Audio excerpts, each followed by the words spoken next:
for their nation's problems. It's something that's been going on for as long as time has existed. We haven't seen it here in America for a very long time, and that's a good thing.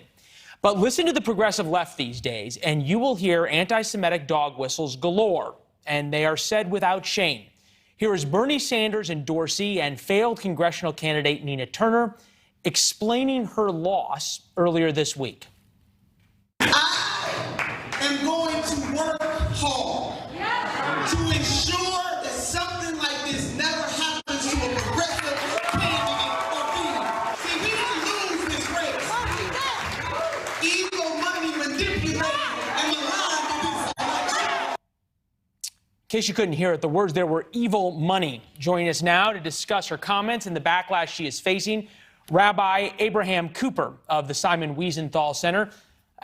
Rabbi, appreciate you being here with us. Let's start at the beginning. Why is what she said so offensive? Well, the anti-Semitic dog whistles you refer to go back probably to the 19th century, but especially during the Nazi era in the 1930s, of the unseen hands of evil money of the capitalists, Jewish bankers, real and imagined, and the opportunity of isolating a particular group or minority and blaming them for the nation's ills. Now, the Wiesenthal Center doesn't endorse Republicans or Democrats. That's not our job. But I think it is important that for people who are progressives and believe in the progressive ideal, starting with Bernie Sanders, who is Jewish, by the way, and all the other prominent people, they're the first ones who should be condemning this type of language.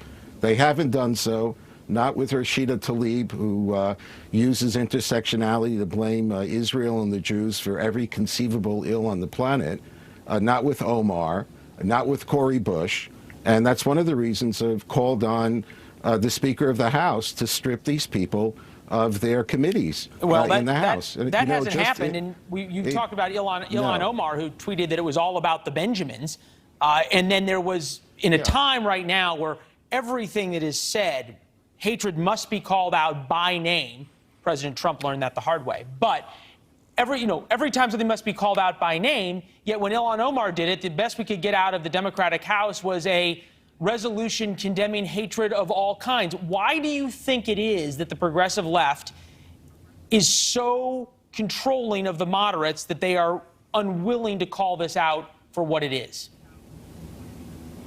I think they're trying to both cater to an extreme base, and more than that, to try to move, if you will, the center of the nation towards a very far-left agenda, which has among its enemies, self-declared, the State of Israel. Look, in 2018, when Arthur Jones, an avowed lifelong Nazi, ran as the Republican candidate in Chicago for Congress, we arranged and worked with both Democrats and Republicans. I ran a press conference in Chicago where the head of the Republican Party said, vote for the Democrat.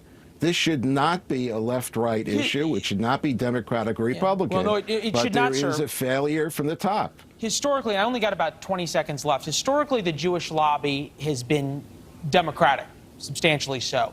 Are you seeing that change because of this?